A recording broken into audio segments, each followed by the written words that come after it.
Hey everybody, this is Geneva of Geneva's Closet Talk Show. Please make sure you like and share this video and subscribe to Geneva's Closet if you haven't already done so right here on YouTube. And you can follow me on Facebook at Geneva's Closet. And you can email me at genevascloset22@gmail.com. Now, let's get into the news.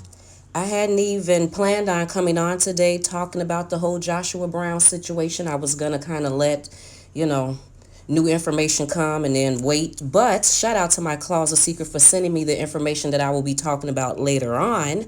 But this just calls me to go and do a little check-in, and I guess this is a little update just in case you hadn't heard of it. And this is coming from CNN, and it says 10 days after he testified in the murder trial of a former Dallas police officer, key witness Joshua Brown was gunned down at his apartment complex.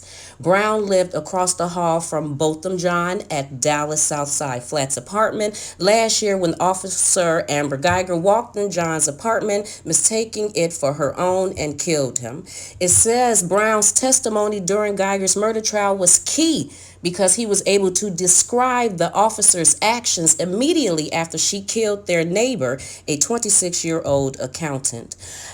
What they said happened with Joshua Brown is witnesses flagged down Dallas police officers around 10:30 p.m. local time Friday and directed them to Brown, who was lying in the parking lot of his apartment complex with multiple gunshot wounds. Brown was taken to Parkland Memorial Hospital where he died from his injuries. And they said that Brown was ambushed at his apartment complex as he got out of his car and was shot at close range. Lee Merritt, wrote in a Facebook post Saturday night that he was shot in the face, I think it said. He said a medical examiner told him Brown had been shot in the mouth and chest. When contacted by CNN, the medical examiner's office said it has nothing to release at this time. Then it goes on to say Brown is originally from Jacksonville, Florida, and moved to Texas in 2008. He attended college in Florida where he studied interdisciplinary science. He tried to play football after college, but got into roofing and became a contractor for a few years. At the time of his testimony, Brown said he was managing 4 Airbnb rental properties in Los Angeles, Atlanta, and Dallas. Merritt said Brown lived in constant fear of gun violence, and that's why he was emotional on the witness stand during the trial. He said it could have been him, Merritt said. I was having a conversation with my hubby about Joshua Brown, and I told him that even though this whole situation looked bad, I didn't want to jump to any conclusions. I want to kind of wait and to see what the news was going to say about what they feel happened to Joshua Brown, if they come up with anything. And then the hubby was like, what are you talking about, Geneva? It's kind of, like there's no coincidences, but this is like a coincidence. Right after he get done giving his testimony, then he ended up being shot and killed. It really appears to be that it has something to do with the whole Amber Geiger case. And then my, response to that was, but I actually watched the trial.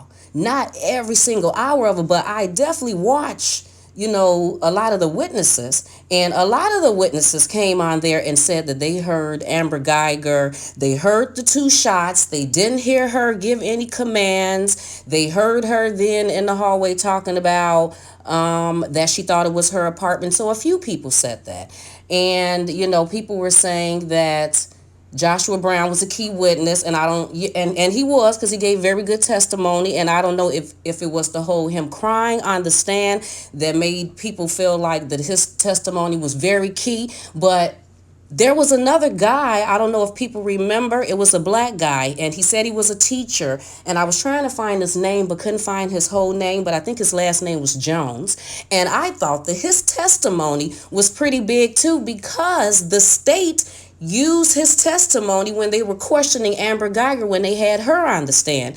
And this guy said that he drove in the garage at the Southside Flats, and he specifically remembered Amber Geiger driving in her white pickup truck because of the way that she drove in. In so many words, he said it was kind of like erratic. So he remembered her. He remembered her bagging in, and he also said that he remembered her getting out because he remembered thinking that I don't remember seeing a police officer on this floor because he lived on the fourth floor, the same floor as Botham John. And then when Amber Geiger got on the stand, the state questioned her about that, the time that she drove in the garage.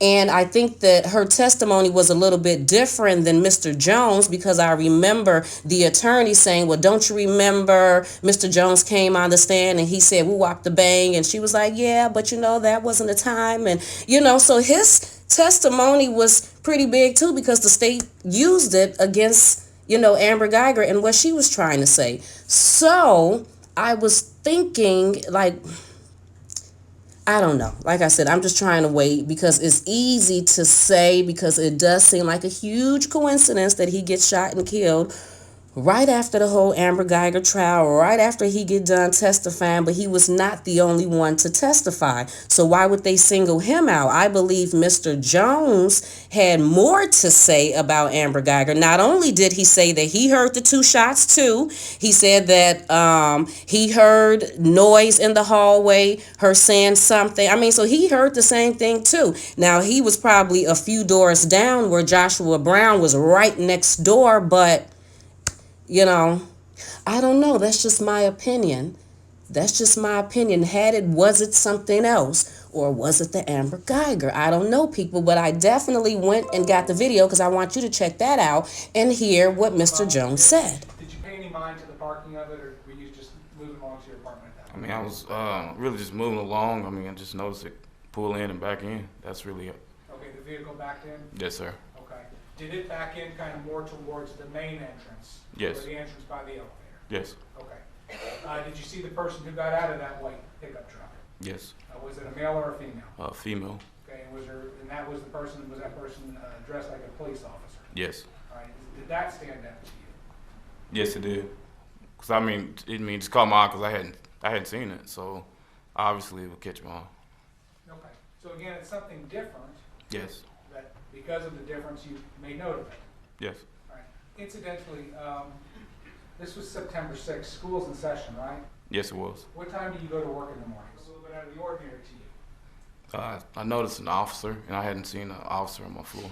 Okay. Before you actually noticed it was an officer, did you notice a vehicle that kind of brought itself to your attention? Yes, it was a white truck. Okay, like a pickup truck? Yes. And what was it about the truck that made you pay attention to it? Because it was going fast around the corner, and driving a big truck. I used to slow down, but they were driving fast, so it kind of caught my eye. Okay, so it was just something that was different, and so you paid attention to it? Yes, sir. All right, did you give it much thought, though? At that time, no. Okay, so you see a white truck coming around the corner. Was it coming around the corner to park on a level 4 at the same place as you were? Yes. All right, did the vehicle park, do you recall? Yes, it did. Okay, anything unusual about the parking, or did you not notice that? Back then. Hold on 1 second, we may have. Now let's get into the information that I received from my closet seeker that said, Geneva, you need to go and check this out. So I went on Instagram and I checked it out. And what I found out, now this is just the nosy part of Geneva's closet, because y'all know I'm nosy, and my closet seekers are nosy too. And what they found, and what she found out, was that Mr. Joshua Brown is married to a French woman, and the French woman went on Instagram to express her sorrow for the loss of her husband. And her Instagram page is called The Life of Estelle. And she even tagged him in it, tagged Joshua Brown. And it says, this is hard to realize you're gone, especially that I'm 1,000 miles away and alone. away from this madness. I hate knowing the way you've been gone, that someone did this to you. I can't stop imagining your last minutes until your last breath and how you must have felt. Things weren't supposed to be this way. Life has been tough on us. Sometimes things happen and we can't understand the reason, the purpose of it. We fell deeply in love under the sun of Miami in March 2012. We ended up getting married in Tampa a few months later. I thought we would have a happy marriage, but immigration separated us. I got sent back to France, and since then, our relationship has been complicated. Not being able to see each other and be together led to trying to start our lives over, but we never stopped caring for each other, and that once we could finally see each other, eventually we would start over, but we didn't get the chance. Now you're gone. We just talked a few days ago about working on you getting a passport so you can come to France, and now you're gone. No matter what we went through, and we've been through so much, you knew you could always count on me. You were my true love. I wish I just could come see you one last time to say goodbye, but if immigration won't let me, know you're in my prayers and in my heart forever. I will always love you. Husband, hashtag Joshua Brown, hashtag JBoo, hashtag justice for Joshua Brown. I forgot to mention this part for the people who didn't know this. And it says the attorney said Brown's mother, so I guess Lee Merritt will be working on this case. It said the attorney said Brown's mother asked him to do whatever it takes to get to the bottom of her son's homicide. She suspects foul play, and it is difficult to rule it out. Completely understand, completely, Merritt said. He had no known enemies, meaning Joshua Brown. He worked for a living. He was not in the streets, and they said that we need answers immediately. I would like to know how you all feel about this situation, and while you are letting me know, could you please like and share this video and subscribe to Genevas Closet if you haven't already done so right here on YouTube. And you can follow me on Facebook at Genevas Closet, and you can email me at genevascloset22@gmail.com. You all have a fabulous day, and I will talk to you later. Bye.